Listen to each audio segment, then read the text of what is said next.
Assalamualaikum warahmatullahi wabarakatuh. Innal hamdalillah nahmaduhu wa nasta'inuhu wa nastaghfiruh wa na'udzu billahi min shururi anfusina wa min sayyiati a'malina. Man yahdihillahu fala mudilla lahu wa man yudlil fala hadiya lahu. Asyhadu an la ilaha illallah wahdahu la syarika lah wa asyhadu anna Muhammadan 'abduhu wa rasuluh la nabiyya wa la rasula ba'dah. Qala Allah ta'ala fi kitabihil karim, a'udzu billahi minasyaitonir rajim. Bismillahirrahmanirrahim. Syahrul Ramadan alladzi unzila fihi al-Qur'an hudan lin-nasi wa bayyinatin minal huda wal furqan ila akhir ayat. Amma ba'd. Hadirin jamaah Masjid Al-Madinah yang semoga senantiasa mendapatkan maghfirah dari Allah Subhanahu wa taala, yang mana di malam bulan Ramadan ada beberapa kejadian yang luar biasa. Salah satunya adalah malam nuzulul Quran, yang mana sudah kita peringati pada hari sebelumnya. Nah, dalam bahasa Arab, turun itu ada dua, yaitu anzala yunzilu dan habata yahbitu. Di surat Al-Baqarah ini ayat 185 bunyi apa? Syahru Ramadan alladzi unzila fihil Quran. Bukan menggunakan syahru Ramadan alladzi uhbita fihil Quran. Apa yang membedakan antara keduanya? Yang membedakan antara keduanya yaitu kalau seandainya menggunakan habata yahbitu, itu Al-Qur'annya itu turun blek 30 juz. Bayangkan kalau seandainya menggunakan habata yahbitu, yang mana sudah kita ketahui bersama di surat lainnya Allah berfirman, ihbitu minha jami'a. Allah menyampaikan turunlah semuanya dari surga. Yang turun siapa? Nabi Adam. Hawa, iblis. Mereka yang turun apa? Jasadnya turun. Bukan sebagai apa? Istilah ya tidak nyata. Kalau Al-Qur'an ini apa? Bukan full 30 juz sudah terjilid rapi, bukan. Tetapi ini apa? Allah menurunkan melalui malaikat Jibril, yang mana dibacakan kepada Rasulullah Sallallahu Alaihi Wasallam. Sebegitu detailnya penggunaan kata di dalam Al-Quran. Maka yang perlu kita tindak lanjuti adalah kita harus tilawah. Apa itu tilawah sebelumnya?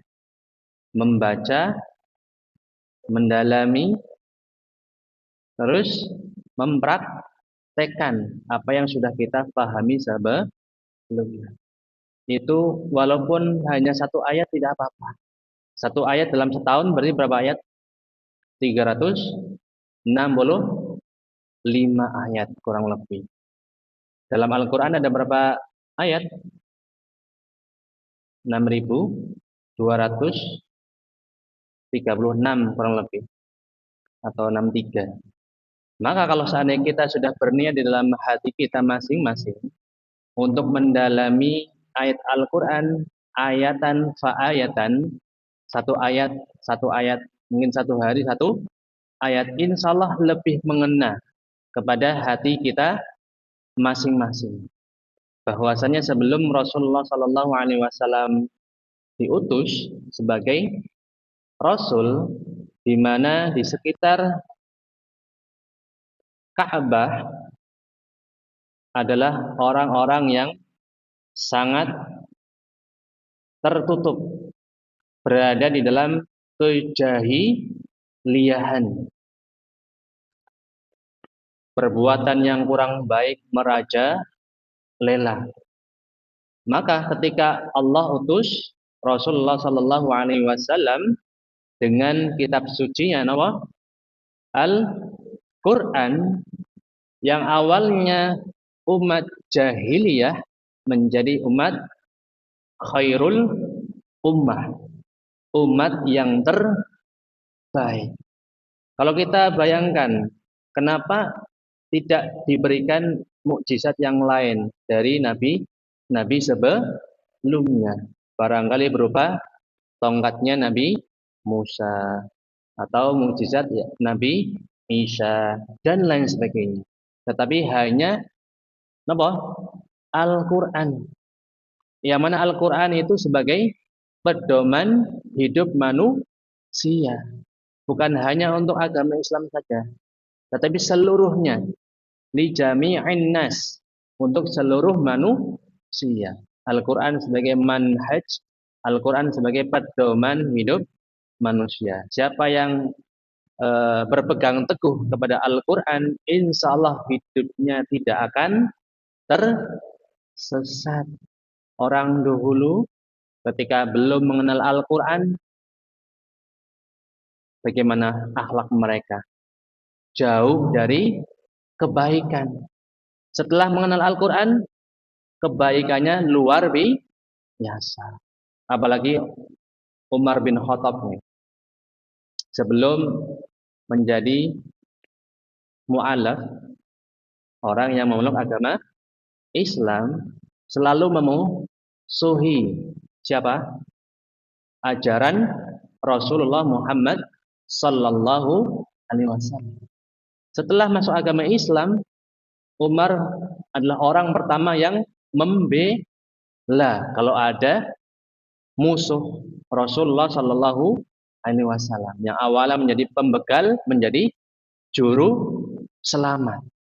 Yang awalnya mungkin suka mencuri menjadi tidak mencuri. Bayangkan rakyat Indonesia yang begitu banyak, mungkin di DPR, DPRD, mungkin di tingkat eksekutif, presiden, wakil presiden, kalau mereka berpegang teguh kepada Al-Quran, pastinya rakyat Indonesia menjadi rakyat yang sejahtera. Kenapa seperti ini? Karena mereka jauh dari Al-Quran.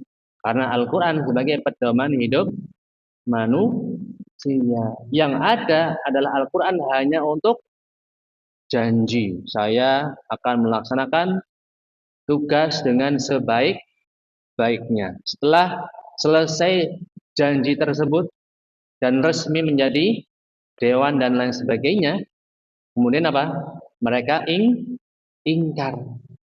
Maka inilah yang menjadi evaluasi dari orang-orang yang berada di lingkungan DPR, DPRD, walaupun di sana ada yang masih baik. Tetapi yang menjadi PR apa? Al-Quran hanya sebagai cara untuk bisa resmi menjadi dewan. Seharusnya adalah Al-Quran sebagai pedoman hidup manusia.